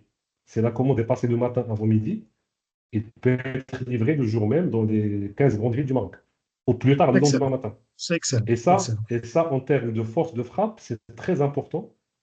Et dans tous les cas, il y a beaucoup de vendeurs aujourd'hui qui nous font confiance et qui viennent aujourd'hui disent, j'ai envie de démarrer. J'ai envie de mesurer le potentiel de mes marques, mais c'est trop compliqué, aidez-moi. On dit, d'accord, on va faire des tests. Tu fais rien. On fait tout pour toi. On fait le test. Et je peux vous assurer qu'on a donné envie à pas mal de gens qui ont démarré avec nous comme ça. Aujourd'hui, ils sont en train de s'investir dans leur propre site e-commerce. C'est Ils excellent. sont en train de C'est excellent. s'agrandir aujourd'hui pour aller. C'est excellent. Alors, la deuxième partie de la question, oui, ça fait partie de notre stratégie. Quand on a créé cette entreprise, on l'a créée avec l'ambition de se développer au-delà du Maroc. Et aujourd'hui, c'est une phase 2 qui va arriver. Peut-être pas dans les prochains mois, mais c'est un projet peut-être au plus tard 2026, où tout ce qu'on est en train de construire comme asset en termes d'offres, d'animation, de trafic et de logistique devrait aider à exporter ces Le produits et modèle. cette offre marocaine vers les pays africains. Et aujourd'hui, Excellent. ça fait partie de la stratégie, c'est clair. Excellent. Excellent. Merci beaucoup, Zéadine. Merci, Merci beaucoup, c'est Sylvia. Kamel. Merci à Un vous. mot de conclusion, Sylvia? Sylvia, un mot de conclusion? Bah, écoutez, moi j'espère que ça a été utile. Je vous partage Tiens, mes coordonnées dans le chat pour les gens qui merci souhaitent beaucoup. me contacter. Vous Merci aurez aussi beaucoup. le PDF de ma présentation. Donc n'hésitez pas aussi si vous voulez avoir plus d'informations pour la Berne. Et sinon, je souhaite vraiment aux PME marocaines de pouvoir accélérer sur la vente en ligne, le marketplace, euh, ici et ailleurs. Merci beaucoup. Zéadine, un mot de conclusion? Je pense que on est qu'au début d'une histoire qui démarre au Maroc. Il y a ces derniers jours, le gouvernement marocain vient de dévoiler la nouvelle stratégie digitale, qui est Oui, oui, oui, très j'ai vu. ambitieuse. Oui, oui, oui, oui, C'est oui. très J'ai vu ambitieuse. Kenzo. Oui, Voilà. Donc les opportunités business pour les entreprises marocaines et le tissu des PME, ils sont là. Et donc j'invite tout le monde à s'y investir sérieusement et je pense que l'avenir sera bon charme. merci beaucoup, Sylvia. Merci, Adil, Merci d'avoir à Merci à pris vous. vous. votre temps et Merci. votre gentillesse et votre patience pour éclairer l'assistance sur un sujet très, très important et qui ne manquera pas de piment pour la PME pour développer leur business et leurs revenus. Et on vous donne rendez-vous pour un prochain webinaire, Inch'Allah. Merci pour Marc Aurel, merci Madame Boussaïd, Haja, pour votre accompagnement. Merci beaucoup, chère Merci beaucoup. assistance. Et à la prochaine. Merci beaucoup. À la Merci Au revoir. Adil, prochaine. À merci bientôt. Sylvia. Prochaine. Au Merci, revoir. au Au revoir. revoir. Au revoir.